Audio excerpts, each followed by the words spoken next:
She wasn't supposed to be in the room. She was just folding napkins while waiting for her mom, but then she made space fold differently. March 2025. The lights inside Lecture Hall 4 at the Massachusetts Institute of Technology cast a sharp white glow over rows of physicists, aerospace engineers, and mathematicians. 200 of them, gathered from NASA, Caltech, Princeton, and the European Space Agency, had filled the auditorium to capacity. They had flown in for a 3-day closed-door symposium, one meant to redefine how humankind journeys across space. Outside the inner circle of experts, no one was allowed in, except, somehow, one 9-year-old girl. At the far back of the room, behind a catering cart, Aria Thompson sat quietly on the floor, folding leftover napkins while waiting for her mother to finish cleaning the lunch service. Her mother, Catherine Thompson, was a part-time janitor at MIT's facilities department. Today, she had brought Aria along because she couldn't afford a babysitter. No one noticed Aria. No one cared. She was small, thin, wearing a second-hand coat a size too big, and far more interested in her napkin than the charts on the massive projector screen at the front of the room. On stage stood Dr. Alan Reyes, lead architect of the Europa Initiative, NASA's most ambitious attempt to chart a viable route from Earth to Jupiter's icy moon, Europa. Behind him was a high-resolution diagram of orbital mechanics, showcasing transfer orbits, gravity assist maneuvers, and propellant consumption curves. Reyes pointed to a red line spiraling across the solar system. As you can see, the current proposal leverages a Hohmann transfer orbit, with a lunar gravity assist on day 21 to save approximately 7% on delta VI. In the front rows, heads nodded. Equations flashed across the screen. Nothing was groundbreaking, but everyone respected the elegance of the trajectory. It was clean, efficient, but it had a blind spot, and no one saw it. No one, except the girl folding napkins. She wasn't mimicking birds or flowers or cranes.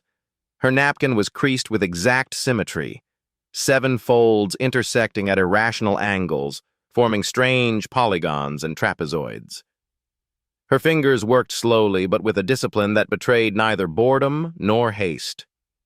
She pressed the folds gently with her knuckles and held them to the light.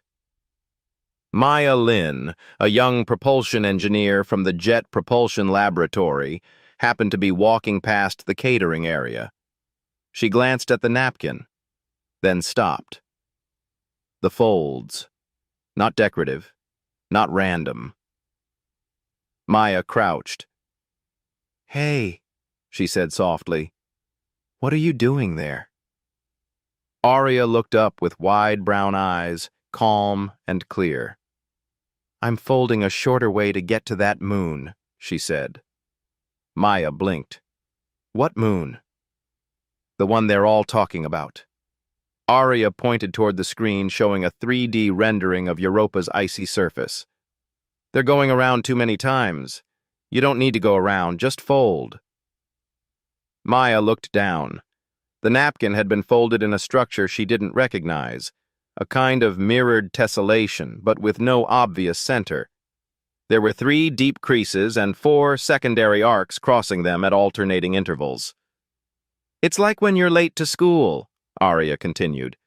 "You don't take the sidewalk, you just cut through people's lawns." Maya smiled, but the smile quickly faded. She had a gut feeling, the kind every real scientist learns to trust, even when it makes no sense. "Can you show me again?" she asked. Aria nodded and reached for another napkin. Her hands moved with unthinking precision. One fold, then another, then a diagonal, then a tuck. "This one's called the 3-7 fold," Aria said softly. 3 base folds, 7 gravity folds. It makes space jump." Maya felt her chest tighten. "Jump how?" It doesn't move faster, Aria said. It just moves less. That's the trick. At that moment, the presentation on stage ended. Applause broke out. Dr. Reyes announced a break before the next session. People stood, stretched, poured coffee. Maya rose to her feet, clutching the folded napkin in both hands. She walked quickly to the model table at the side of the room, where miniature spacecraft models and orbital maps were displayed for reference. She placed the napkin beside one of the mock-ups. Behind her, Dr. Jakob Schlesinger, an old orbital theorist from Princeton, known for his crusty demeanor and brutal peer reviews, shuffled over with a cup of black coffee. "What's that?" he asked, nodding toward the napkin. I don't know yet," Maya said. "But I think it might be a trajectory. A folded one." "Folded?" Schlesinger raised an eyebrow. "Not like a wormhole," she explained. "More like folding Minkowski space, not violating physics, just changing the topology of the root." He squinted. "Who made this?" "A little girl," Maya said, almost whispering. "Her name's Aria. She was just sitting by the catering table." Schlesinger stared at the napkin. "Where is she now?" Maya turned. Gone. The catering cart was empty. The floor swept clean. No sign of Catherine or her daughter. As quietly as they had arrived, they had vanished. Maya looked back at the napkin. It was still there, still folded, still impossible. That evening in her MIT lab, Maya stayed late. She scanned the napkin using a flatbed scanner, tracing each fold digitally. She imported the geometry into her orbital simulation software, tweaking the parameters until the folds aligned with the gravitational vectors between Earth, Mars, and Jupiter. Then she ran the simulation. The spacecraft model using the folded trajectory arrived at Europa 17% faster than NASA's proposed path. 17%. She reran it. Same result. She changed the launch date. Different configuration. Still more efficient. At 2:14 a.m., Maya stared at the screen. It worked. But it shouldn't. Because no one had written down any math. Because it came from a napkin. Meanwhile, across the city in Dorchester, Aria lay on a mattress without sheets. She was used to sleeping on the floor. Her mom worked the early shift at the hospital tomorrow, and they had already packed lunches for the day ahead. Beside her, under the dim light of a broken lamp, Aria folded one more napkin. A new one. This time, she was wondering something else. "What if," she whispered to no one, "you don't fold to reach, but fold to escape?" The paper whispered as it creased, and the future quietly changed its path again. It wasn't art. It wasn't play. It was a map. The napkin sat under glass. Maya Lin hadn't dared to unfold it. After her simulation results the night before, she had returned to MIT's Orbital Dynamics lab at dawn and sealed the paper in a humidity-controlled display case meant for ancient manuscripts. It felt ridiculous. But the results weren't. She had already run the simulation 7 times. Each time, the trajectory defined by the napkin's fold reduced fuel needs by over 17%, cut travel time by months, and, most importantly, avoided the highly unstable radiation belts near Jupiter's equator. It shouldn't have worked. But it did. And now, Maya had a problem. No one would believe her. Not without math. Not without a name. She didn't even have the girl's full name. Just a first name, Aria, and a vague memory of the woman who had accompanied her. A catering uniform, a tired smile. That was it. Across campus, in a cramped office next to the cafeteria loading dock, Maya scrolled through the facilities department personnel list, line after line of names. At last, she saw it. Catherine Thompson Logistics, part-time building services. She clicked for the address. Dorchester. The apartment was on the second floor of an aging walk-up, a cracked window, a front door with peeling paint. Maya hesitated before knocking. She wasn't even sure what she planned to say. A small voice answered first. Yes. The door creaked open, revealing Aria, wearing the same too-big coat, now with a small plastic comb sticking out of the pocket. She held a half-folded napkin in her hand, mid-crease. Behind her, a woman's voice. Aria? Who is it? Catherine appeared. Her dark hair was pulled back into a bun, still damp from her post-shift shower. When she saw Maya, she instinctively stepped in front of her daughter. We're not interested in anything, thank you. No, please. Maya held up her hands. I'm not selling anything. I work at MIT. You were there yesterday. I saw your daughter. She made something remarkable. Catherine narrowed her eyes. She was just folding napkins. Yes, Maya said. That's the thing. Inside, over tea made with reused tea bags, Maya explained what had happened. She showed Catherine the simulation results, the orbital model, the side-by-side fuel savings, and the precise avoidance of the Van Allen radiation belts. Catherine listened, holding her daughter's hand tightly, as if Maya might try to take her away. When Maya finally stopped, Catherine spoke softly. We've been through a lot. I don't want her being dragged into something that'll break her.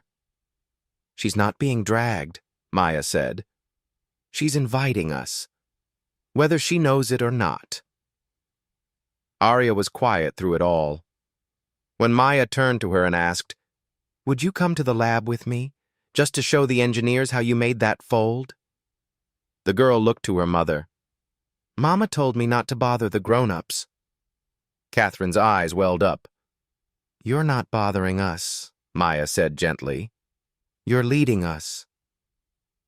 2 days later, at the NASA Internal Review Center in Cambridge, a small room was set up. Nothing formal. Just a folding table, a whiteboard, a few engineers, and one very nervous 9-year-old girl. Aria sat in front of a blank A4 sheet. Maya nodded from the back of the room. You can just fold it the way you did before, she said. Aria took a breath. She ran her fingers along the edges of the paper like a musician preparing her instrument. Then, slowly, she folded. One crease along the diagonal, a reverse fold along the major axis, a half-twist perpendicular to both. Fold, flatten, pinch, press. She made 7 folds, each aligned with the next, like mirror images across dimensions the paper could barely hold. The sheet, now no thicker than a coin, looked unassuming. Aria looked up. Not everything has to go straight, she said. If you fold space, you don't need to move through it. You just move to the crease. Silence. Then a chair scraped loudly as Dr. Raj Mehta, orbital physicist, 30 years in the field, stood up. He approached the table and picked up the folded sheet. This is a shortcut, he murmured. A hyperbolic shortcut, like the Alcubierre metric without the energy cost. Maya raised her eyebrows. It's not just math, it's structure. She's folding a topology. She's simplifying space-time, Dr. Mehta said, with napkin folds. Aria offered a small smile. I just like finding smaller paths. Back at the lab that evening, Maya and Dr. Mehta began digitizing the new fold. They traced the creases into a 3D model, attempting to extract coordinate transformations that could be applied to real flight plans. It was no longer guesswork.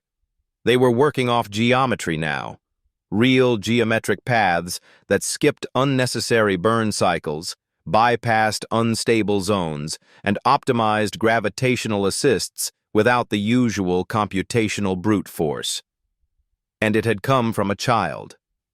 A child with no computer, no whiteboard, no equations, just a napkin and a mind that saw paths others didn't. The next day, someone asked Aria if she had seen it in a book. She shook her head. It just made more sense this way. No arrogance, no pride, just clarity. The engineers called it the napkin trajectory, but that wasn't what Aria called it. To her, it was simply the 3-7 fold. 3 base folds for the anchor points, she explained, and 7 spacings for the gravity wells. If you mess up the distance between them, the whole thing collapses. Dr. Mehta blinked. You mean the resonance spacing?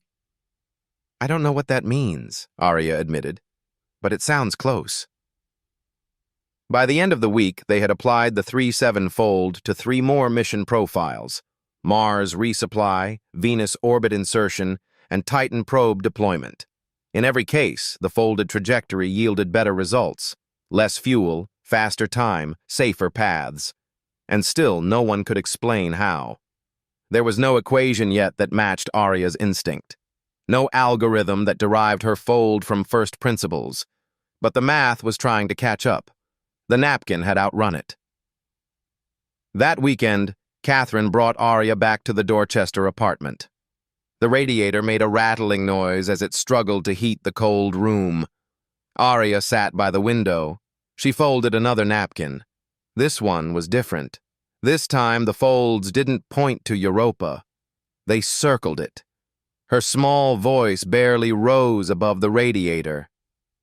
What if you could fold around the storms?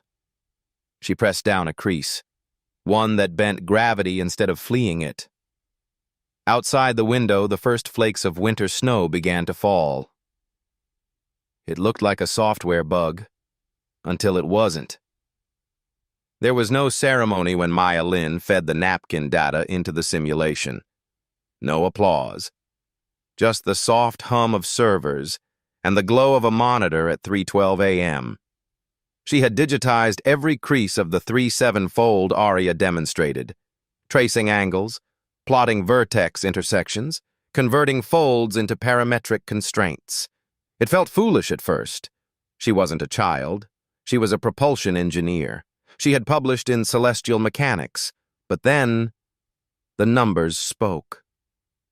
She opened the same simulation software NASA used to model planetary transfer windows, the one Reyes and Mehta had used to build the Europa initiative. Into it, she loaded the napkin folds as geometric inputs. Instead of starting with delta V budgets or Lambert problems, she inputted pure geometry. The result? Europa in 418 days. Current NASA projection? 496. She reran it. 418 again. Fuel usage, 17.4% lower. She blinked. Then she adjusted the mass constraints, tried a different vehicle, changed the launch window, ran it again. The same outcome, within margin, every time. At 5:40 a.m., she messaged Dr. Raj Mehta. Maya, I think the fold works across trajectories. Mehta, the 3-7? Maya, yes, it's not a trick. It's a rule. He didn't reply immediately, but 20 minutes later the lab lights turned on. Dr. Mehta walked in, tie loosened, coffee in hand. You're saying the fold isn't just one solution? It's a method? Maya nodded. It doesn't solve trajectories. It reshapes them. By noon, the entire orbital research team was gathered. One by one, they watched the live simulations. Flight Path A, using traditional mechanics. 496 days, 3.2 tons fuel. Flight Path B, using Aria's fold. 418 days, 2.6 tons fuel. Same payload, same launch vehicle, same constraints. Only the geometry changed. But then the questions came. Where's the derivation? How does the fold interact with Keplerian parameters? Is this some form of geodesic interpolation? Maya tried to answer, but there were no derivations yet. No proofs, only folds. So she pulled up the napkin scan, projected it on the big screen. The folds are not curves, she explained. They're path deflectors. The 3 base folds match gravity anchor points: Earth, Moon, Jupiter. The 7 minor folds shape the trajectory in response to local gravity wells. Instead of calculating burns, she's bypassing the problem by curving the fabric. One physicist shook his head. You mean she's making a child's origami rewrite orbital mechanics? Yes, Maya said. A silence fell. They ran the simulation on independent systems, twice, then 3 more times. Same result. Is it the code? Someone asked. No, said another. The fold is real. The code is just catching up. 2 engineers walked out, skeptical. One of them said under his breath, "This is embarrassing. We're adults." Maya stayed quiet. She wasn't sure how to defend it. After all, the only proof she had was a napkin. Later that afternoon, she returned to the server room, trying to understand why it worked. She stared at the projection of the 3-7 fold. Then she noticed something. The spacing between folds wasn't random. It followed a ratio, one Maya recognized from her undergrad physics classes. 1-1, 2-5, the golden ratio, the irrational diagonal, the square root harmonics. These weren't child's folds. They were harmonic geometry, folded like a musician plays notes, not for aesthetics, but resonance. Aria hadn't guesstimated. She had heard space. Maya stayed overnight. She tested the fold on a mission to Titan, then to Ceres, then a polar orbit around Mars. The fold worked every time. Different durations, different launch vectors. But the fold adapted, as if it knew how to reshape the path with fewer assumptions. At 4:12 a.m., Maya sat back in her chair. She whispered, "How did a little girl know this?" The next morning, Maya returned to the Dorchester apartment. Catherine opened the door, face weary from another overnight shift. "I'm sorry to bother you," Maya said, "but I need to ask, where did she learn to fold like that?" Catherine sighed. "She's always folded, since she was 3. Napkins, towels, receipts, anything with corners." "Did anyone teach her?"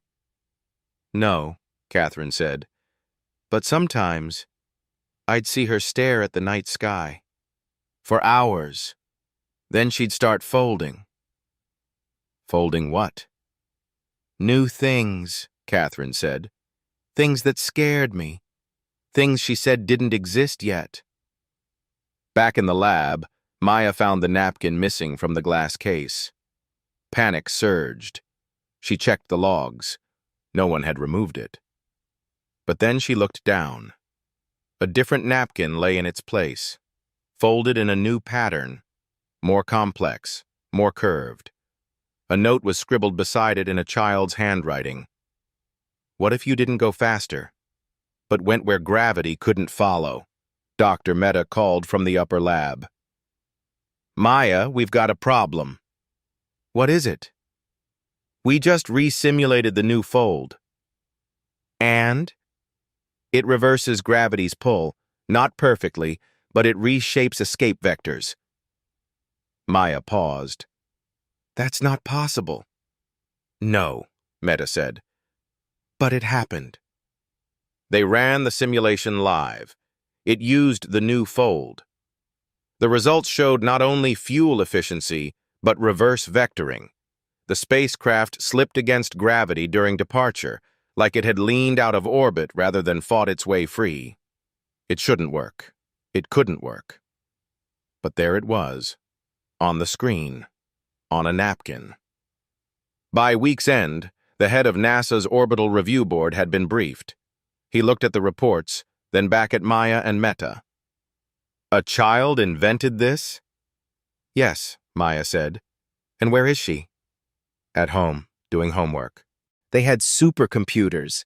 She had her mother's apron and a folded piece of paper. At NASA's Cambridge office, they called her the girl with the fold. No last name, no resume, no ID badge, just a napkin, and a trajectory that outperformed every model on record. Dr. Alan Reyes was the last to believe it. He had dismissed the initial simulations as software anomalies. Check the delta V again, he told Maya. You probably fed the solver a broken boundary. But then the numbers held. Across 6 different simulations, 4 mission profiles, and even a rerun on ESA's independent software suite. When Reyes finally saw the curved exit trajectory from Aria's second fold, the one that bent around the gravity well instead of escaping it, he leaned back in silence. "What am I looking at?" he asked. Maya answered without hesitation. A shortcut no one was supposed to find. And now they needed to find the girl. The original napkin had vanished. In its place was the second one, more complex, tighter folds with a handwritten note. What if you just leaned out? NASA needed more folds, not guesses, not theories. They needed her. Maya remembered Catherine's last name from the facilities list. Thompson. She remembered the narrow hallway, the second floor, the radiator that clanked like a heartbeat. She took a deep breath, walked up the steps, and knocked. This time, Aria answered alone. "Oh," she said, like Maya's visit was a small inconvenience. Maya smiled. "Is your mom home?" "She's resting," Aria whispered. "Night shift at the hospital." "May I come in?" Aria hesitated, then stepped aside. The apartment was the same. Quiet, sparse. A single bookshelf filled with library discards. A broken toaster propped up by textbooks. On the floor sat a stack of used napkins, folded and refolded so many times their fibers had begun to split. "Aria," Maya said gently, "I showed your fold to some very important people." "I know," she said. "You know?" Aria nodded. "You ran the series simulation last night, but the fold wasn't strong enough. It bent, but not around the spin axis." Maya's throat caught. "How did you know that?" Aria shrugged. "I dreamed it, then I folded it." She handed Maya a new napkin. "I made a correction." This time, Maya didn't question her. She took the fold and scanned it. A new crease, tighter, shifted 5 degrees off-center, appeared to redirect rotational drift. She returned to the lab, plugged it in. The simulation adjusted for the precession. Stability improved. It worked. When she returned a second time, Catherine was awake, exhausted, sitting on the edge of the couch with a warm washcloth across her forehead. Maya approached carefully. "I'm sorry to come again," she said. "But I have to ask, have you seen what she's doing?" Catherine looked at her daughter, who was now folding napkins beside the window, humming softly. "She's always been like that," Catherine said. "Quiet. Not lonely. Just elsewhere." "Has she been tested?" Maya asked. "For what?" "IQ, spatial cognition, pattern recognition." Catherine shook her head. "No, we don't need tests. We need a roof that doesn't leak." Maya hesitated. "I'd like to bring her to the research center. Not for a test, just to watch her fold." Catherine was quiet for a long moment. Then she whispered, "Only if I can come too." The next day, the NASA working group cleared a room for Aria. No whiteboards, no equations, just a table, a chair, a stack of blank paper. She sat quietly, folded. One napkin, then another. Sometimes she paused mid-fold, staring into space, then changed direction. Not correcting a mistake, but reorienting the paper as if responding to something invisible. A senior flight engineer whispered, "Is she solving orbital transfer in real time?" "No," Maya replied. "She's seeing it." "Seeing what?" Maya paused. "Paths we missed." An older mathematician in the room, Professor Genevieve Lau, observed in silence. She had worked on Apollo re-entry angles. Now retired, she had come to the lab out of curiosity and skepticism. But when Aria finished folding a new napkin, one whose creases mimicked the outer Van Allen loop, Lau leaned forward. "This is a homotopy class," she whispered. "A what?" a young analyst asked. Lau pointed. "She's simplifying the topological surface of space-time, without equations, just with intuition." "She's never read topology," Maya said. "She is topology," Lau replied. By evening, the team had named the new fold, Fold Theta. It wasn't elegant. It warped. Unlike the 3-7 fold, this one twisted like a Mobius loop, a structure that, when translated into flight code, allowed continuous gravitational drift without burning. It didn't make sense, but it ran. And it was safe. Yet not everyone was convinced. Dr. Reyes, still standing at the edge of the room, finally spoke. "She's not trained. She doesn't know orbital dynamics." "No," Maya replied. "She just keeps beating it." That night, as Aria slept in the lab's break room, wrapped in a donated blanket, curled under a desk, Catherine sat beside her, awake, afraid. Maya offered her tea. "She's changing everything," Maya said. Catherine looked down. "I just want her to stay a child," she whispered. "Not a phenomenon, not a tool." "She doesn't want the spotlight," Maya said. "Only the paper, the folds." Catherine looked at Maya. "Then let her keep folding, but protect her from those who want to unfold her." She folded 7 times. Then silence fell like gravity. The NASA conference room at Cambridge wasn't built for children. Polished floors, cold LED lighting, rows of leather-backed chairs filled with men and women whose names appeared in textbooks. But that morning, at precisely 9 a.m., a girl no taller than the podium stood in front of them, holding a single A4 sheet in both hands. Her name was Aria Thompson. This wasn't a lecture. Not officially. NASA's internal bulletin had labeled it Demonstration by Informal Guest. A courtesy. A loophole. A way to keep the cameras and reporters out. Because if this didn't work, they could pretend it never happened. Maya Lin stood near the back, her heart thudding. She had trained Aria for this. Or as much as one could train someone who folded the way birds know how to fly.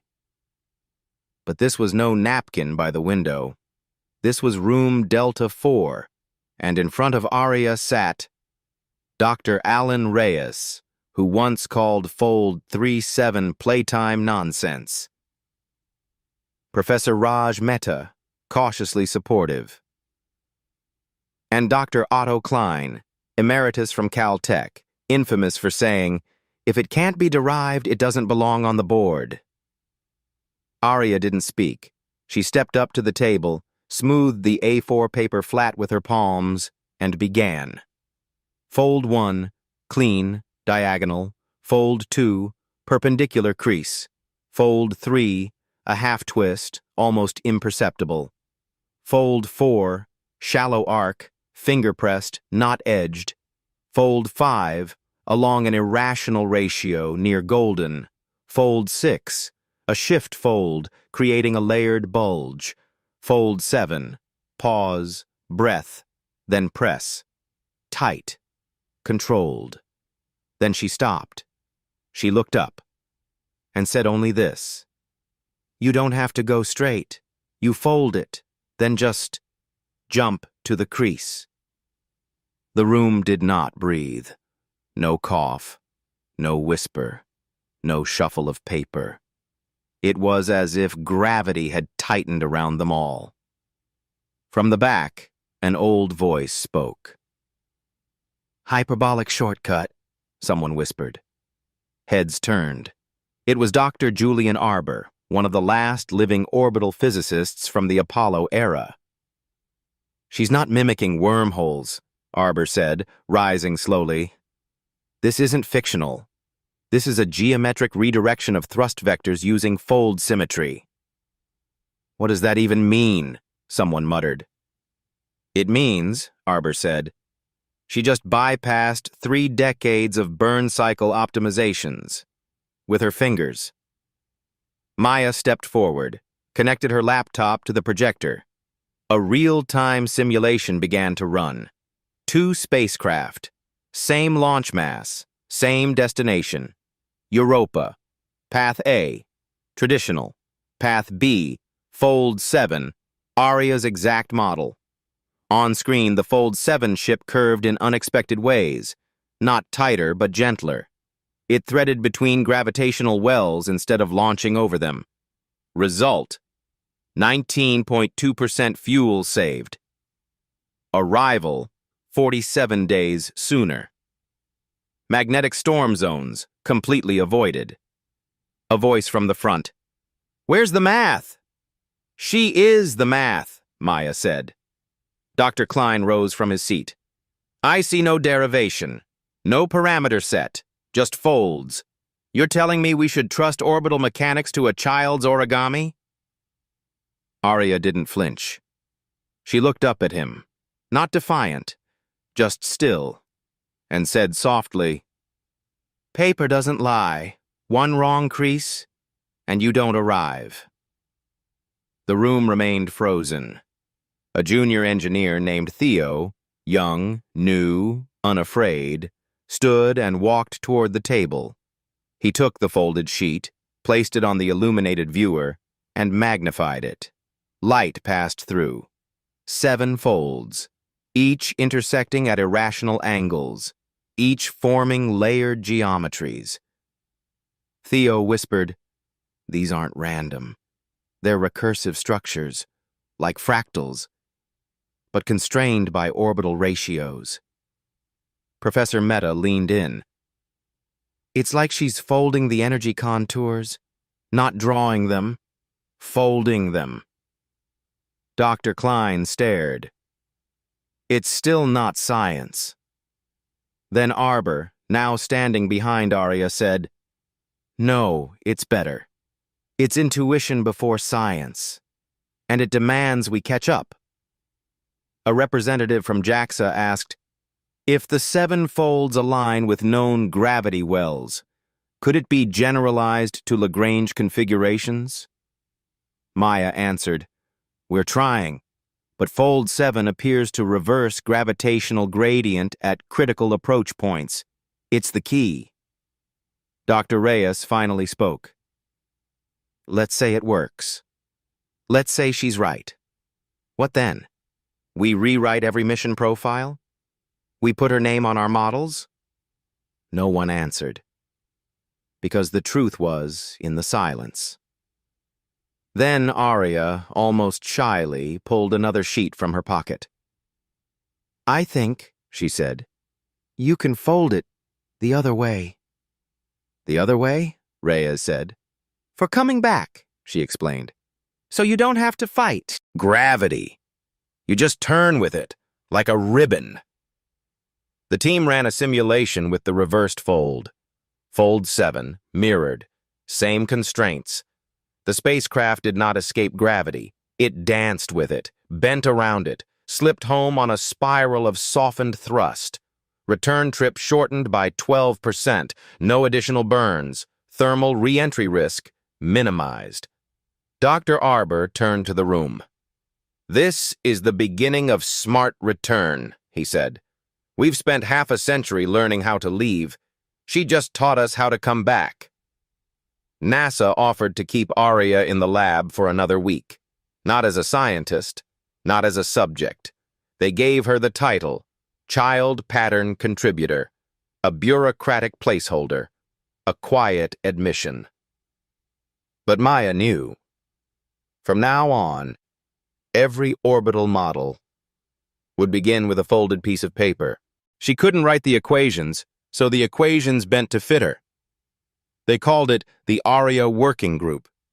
It was the first time in NASA history that a research unit was named after someone without a college degree, without any degree, without published papers, grants, or clearance level. Aria Thompson was 9, and she folded paper. Inside the think tank, the members didn't wear badges. They wore expressions of cautious disbelief. Mathematicians from Caltech, theoretical physicists from Princeton, engineers from JPL.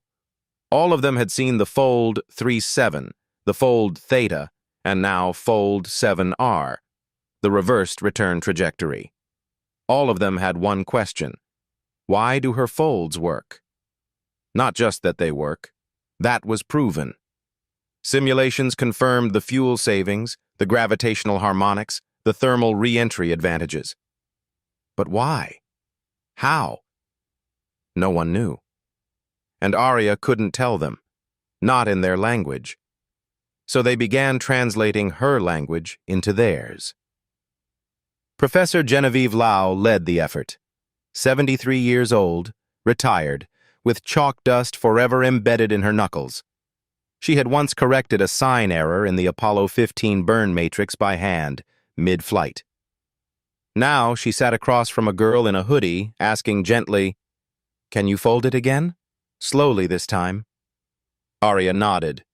This time they filmed her hands, tracked joint angles, measured crease ratios with sub-millimeter precision, laser scanned the folded sheet, reconstructed its geometry as a Riemannian manifold, a curved mathematical space used in general relativity. What emerged was astounding. Aria wasn't folding for shape. She was folding for curvature. Each fold mimicked a shift in space-time curvature, bending potential fields around mass points. Dr. Yusuf Rahman, a postdoc in topology, stared at the simulation data. "She's not creating wormholes," he said. "She's approximating geodesics, shortest paths in curved space, without tensors, without a single equation." "She doesn't need the equations," Lau replied. "She feels the curvature." But the deeper they looked, the more they realized Aria's folds weren't approximations. They were operational shortcuts, structurally stable patterns that held across multiple gravitational configurations.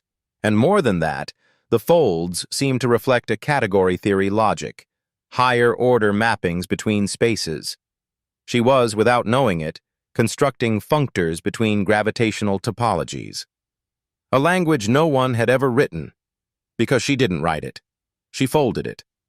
Meanwhile, Aria worked quietly in the corner of the lab. She never asked questions.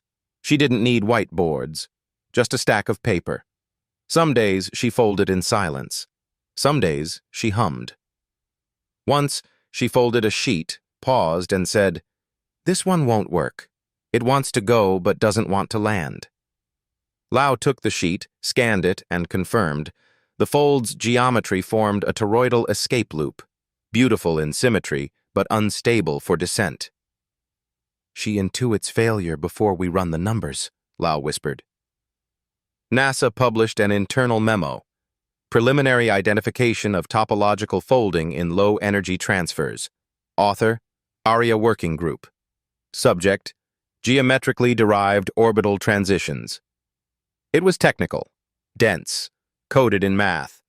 But on the first page, in bold, The fold precedes the formula.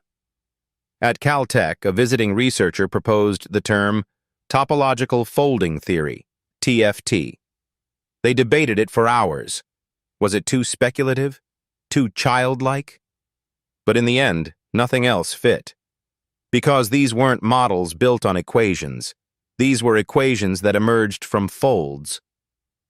Aria didn't attend the meetings. She sat in a separate room, often sketching with crayons while the others argued over her mind. One afternoon, Maya brought her a sandwich and saw her folding quietly. "Is that a new trajectory?" Maya asked. "No," Aria said. "It's a way home, but not for rockets." "For what then?" "For people," Aria said. She didn't explain further. In the main lab, a growing tension brewed. Some researchers wanted to publish the folds under their names. Others feared reputational ruin.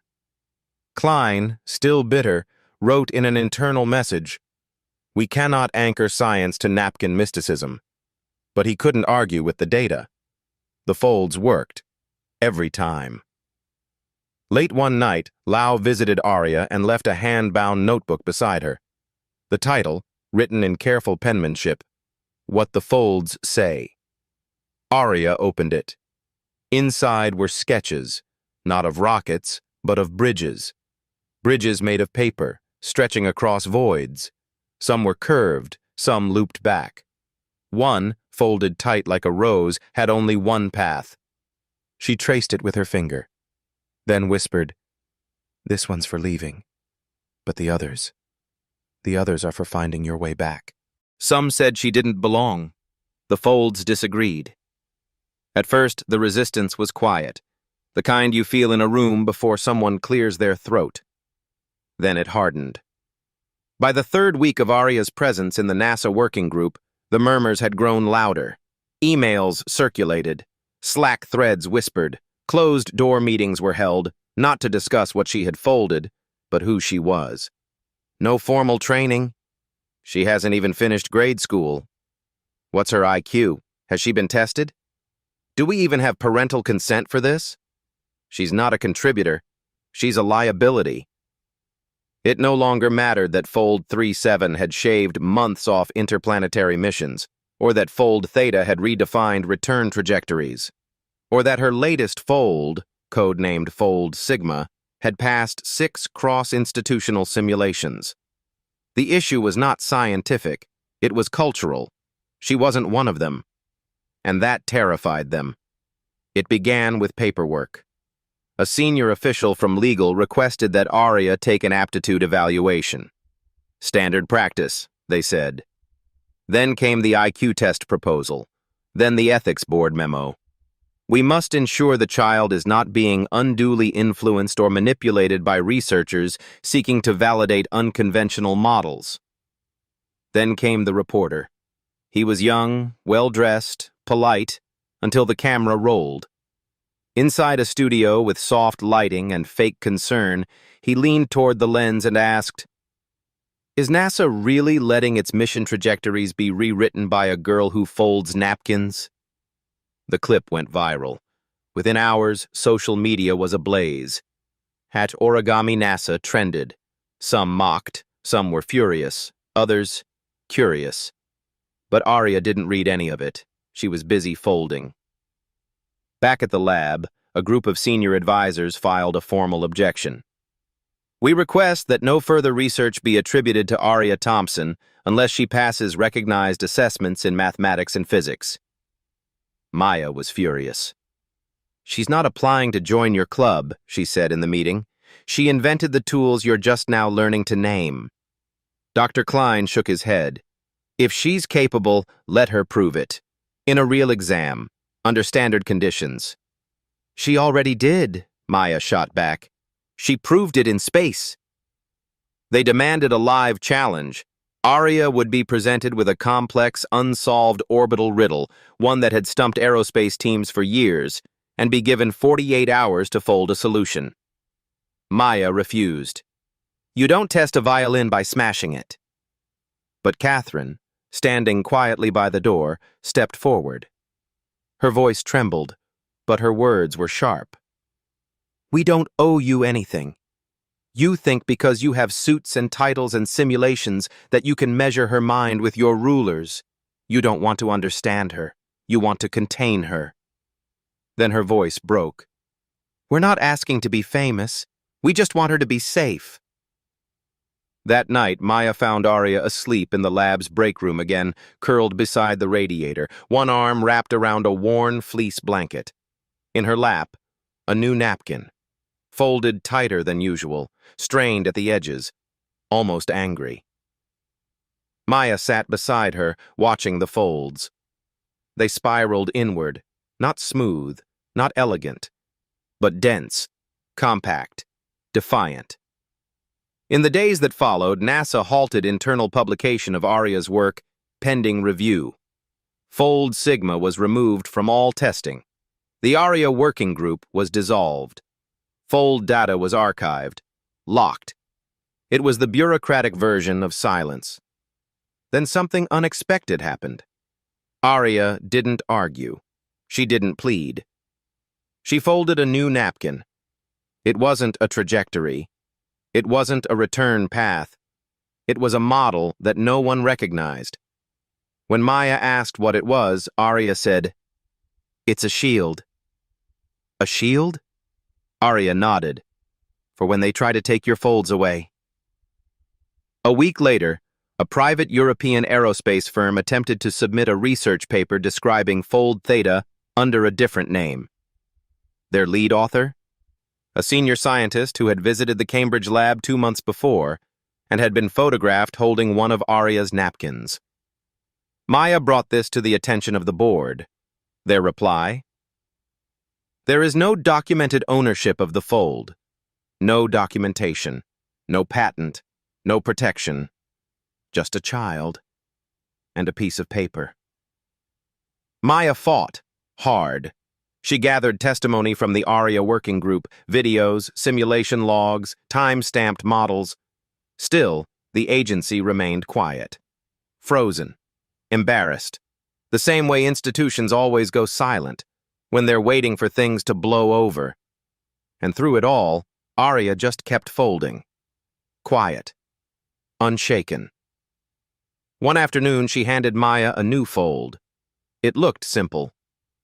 "Another return?" Maya asked. Aria shook her head. "It's a way out, but only if you let go of the map." "What does that mean?" Aria didn't answer, just smiled and turned back to her paper. "Some people steal gold, others steal genius. This time they stole a napkin." They didn't steal it with force. There was no break-in, no smashed glass, no alarms. They stole it the way precious things are often taken. Quietly, professionally, with signatures and smiles. It began with an invitation. Dr. Louis Banner, director of propulsion research at the European Aeronautics Foundation, had visited the lab weeks earlier. Polite, inquisitive, fascinated by the folds. He asked to see fold theta. Maya hesitated, but the board had approved limited viewing for visiting scholars, under supervision. Banner held the napkin like a relic. He praised it, nodded, took notes, then he left, and took everything. 3 weeks later, at the International Orbital Mechanics Conference in Geneva, Banner stepped onto the main stage. Projected behind him was a diagram labeled "Optimized Multi-Node Folding Trajectories for Interplanetary Missions." The shape was unmistakable. Fold theta. Aria's fold. But Banner had renamed it Banner Fujimori Curve. No mention of Aria, no mention of Maya, no mention of a 9-year-old who had folded it while waiting for her mother to finish a hospital shift. When Maya saw the recording online, her body locked. For a moment, she forgot to breathe. She stared at the projection behind Banner, the exact curve of fold theta, every fold, every angle, identical, and claimed. She contacted the Geneva Committee. The reply was polite. "The research was submitted with no competing claims. There is no official documentation of prior ownership.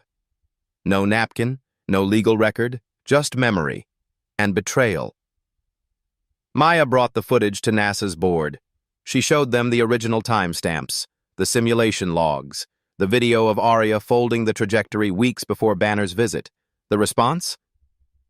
This is unfortunate, but we are not in a position to pursue international claims.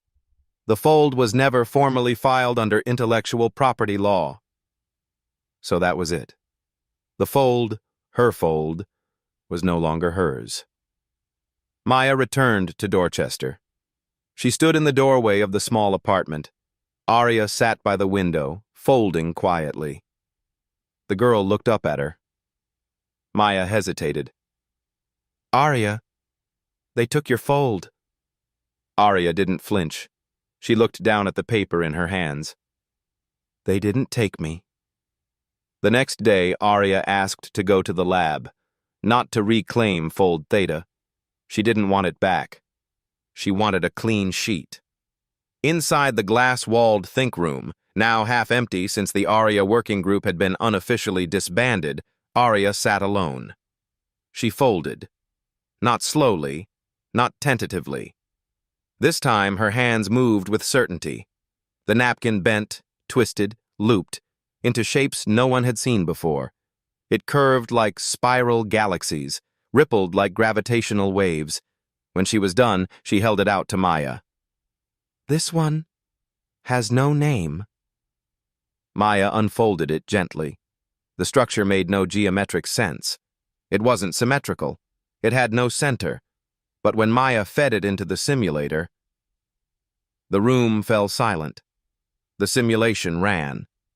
A test probe launched from Earth, past Mars, avoided Jupiter's belts, looped once, just once, through a strange figure-8 transfer, then landed, on Europa, safely, in 394 days. It was the fastest known path, 31% more efficient, and it had never existed in any human model. Dr. Reyes was watching from a screen across the building. He didn't say a word. He didn't need to. 3 days later, another private firm reached out. A contract offer. Money. Travel. For Aria. Maya showed it to Catherine. Catherine tore it in half. We're not selling her folds, she said. They're not for sale. Banner's paper was published in Orbital Horizons the following month. He was nominated for an award. Maya didn't write an op-ed, didn't go to the press, neither did Aria. They simply stayed quiet and folded another napkin. But this time, Maya scanned it. She archived it, encrypted it, registered it. And in the submission field, she wrote, Inventor, Aria Thompson, age 9, no formal degrees, no equations, just gravity, folded. The world didn't notice. Not yet. But the folds kept coming. And the next one? The next one would change everything again, because it didn't go to space. It went against it. It didn't break gravity. It simply folded it the other way. NASA's Europa test mission, codenamed Halcyon, was ready. Payloads secured, trajectory locked, fuel calculations finalized, launch window 42 days away.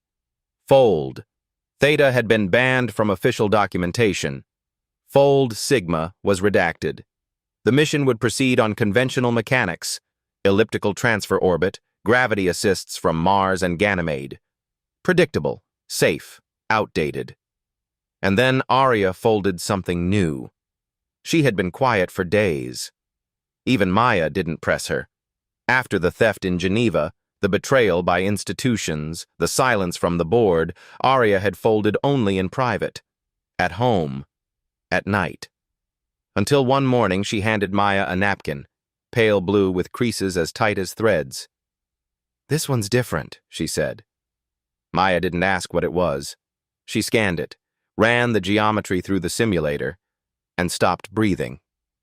What appeared on the screen wasn't just a new path, it was a reversal. Aria's new fold, later dubbed Fold R, bent the outbound trajectory against the gravitational curve, curling through space as if surfing uphill. That shouldn't have been possible. The model predicted energy loss, not gain. But the simulation disagreed. Fold R did not oppose gravity. It redirected it, like origami bending a river upstream. The numbers were staggering. 31.7% fuel savings. Landing window shortened by 62 days. Complete bypass of the radiation storm zone at Jupiter's equator. It was more than efficient. It was revolutionary. It invalidated Halcyon's entire flight plan. Maya printed the report, full color, spiral-bound, and delivered it by hand to Dr. Alan Reyes. He read in silence, page after page.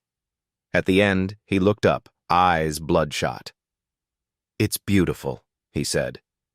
"It's hers," Maya replied. A crisis meeting was held the next morning. The launch engineers, the mission directors, the math reviewers, all sat in room 4C with folded arms and folded doubts. Maya presented Fold R, the simulations, the curvature, the trajectories. Dr. Reyes stood with her. "I was wrong," he said. "We planned this mission without her, and she just outgrew us." Then came the resistance. Again. "This is unproven. There's no equation. What if she's wrong this time?" They demanded full redundancy tests, so Maya gave them 100 simulations. All passed. They wanted second opinions. She sent it to Caltech, MIT, and ESA. They all confirmed Fold R worked. One official tried to delay the mission 6 months for review, but Reyes stepped in. "We can either rewrite the mission or get left behind." Halcyon's trajectory was reprogrammed, quietly. No press release, no announcement, just a note in the classified mission brief. Phase 2 flight path follows TFR protocol. TF, topological fold. No mention of a girl, just the fold. Meanwhile, Aria was sitting by a riverbank in Dorchester, not folding, just listening. Maya sat beside her. "They used it," she said softly. "Fold R. They changed the whole plan." Aria nodded. "It's not for them," she whispered. "It's for the spacecraft. They're the only ones who know how far the folds really go." In the days that followed, the lab was flooded with interest. Researchers requested access to the Fold archive. New papers emerged trying to reverse engineer Fold R's math. One professor claimed he had found a partial derivative path that resembled Aria's geometry, but none could replicate it fully. Because the folds weren't just logic, they were intuition rendered in paper. Dr. Lau, now back from retirement, visited the lab and stood before Fold R's printout. She traced the creases with her fingers. "She didn't defy gravity," she said. "She forgave it. And it let her through." A quiet vote was held. Reyes proposed restoring the Aria working group. Not symbolic, real, with funding, autonomy, and one seat left open. For her. Maya didn't tell Aria immediately. She waited. Until one night, Aria folded a simple triangle, then flattened it. "This one's not for space," she said. "It's for coming home." Maya smiled. "Then come back to the lab," she said. "It's waiting for you." That night, under a desk lamp, Maya opened a small glass case in the lab. Inside, she placed Fold R beneath it, a note. This fold reversed the plan and returned the future to her hands.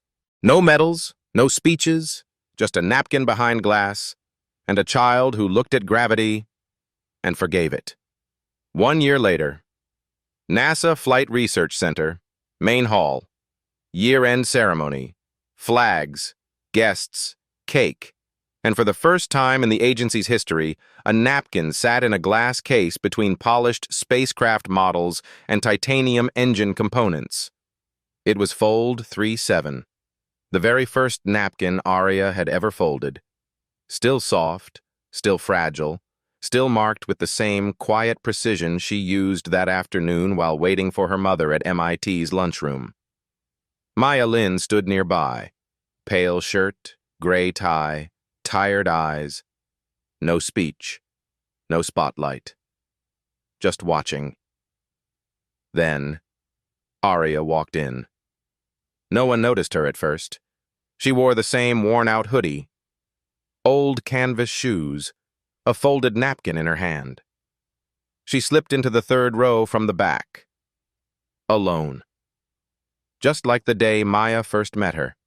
On stage, they projected simulations from Fold R, the fold that reversed gravity's grip and let Halcyon reach Europa 62 days ahead of schedule, burning nearly 31% less fuel. A quote flashed across the screen. Sometimes the shortest path isn't straight. Sometimes it's folded. And that makes it kinder. Unknown, attributed to the Aria working group. While the room erupted in applause and colorful flight graphics glowed on every wall, Aria sat still, folding, calm, focused. Not for cameras, not for history, just folding. Maya made her way over, slid into the seat beside her. "You don't want to go on stage?" Aria shook her head. "They came to see the spacecraft, not the one who folded the road." Maya looked at her. "They came for a path that didn't exist before, and you were the first to see it." Aria paused. "Do you think the spacecraft remembers?" "Remembers what?" "The folds, the way space was softened, for it." Maya smiled. "If it had memory, it would remember, and be grateful." After the event ended, most guests filtered out. Just Maya and Aria remained before the glass case. Under the napkin, etched into a thin strip of silver, "This fold changed everything." Maya turned to her. "Did anyone ever teach you how to fold?" Aria shook her head. "I folded because no one was near enough to show me." Maya pulled a blank sheet of paper from her bag, placed it on the bench between them. "Then from now on, I'll fold with you, not to leave, but to stay." Aria smiled, and for the first time, didn't fold alone. Two people, two hands, one page. Down the hallway, Catherine stood with a paper cup of tea, leaning silently against the wall. She didn't interrupt. She didn't need to. She just watched her daughter, once a quiet child folding napkins on the floor, now sharing her first fold with someone who finally understood. The story was never told on the evening news. There were no medals, no patents, no television interviews. Just a napkin, a glass case, and a world that began to reshape itself, one fold at a time. There are stories we tell to entertain. There are stories we tell to remember. And sometimes, there are stories we tell to forgive, not others, but the silence that almost made us forget what wonder feels like.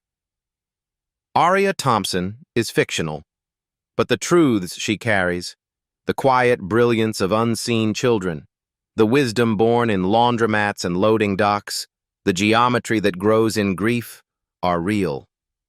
I wrote this story for the child folding paper alone in the corner, for the mother doing dishes while carrying galaxies in her jeans, for the teacher who noticed a napkin with too many folds and decided to ask why.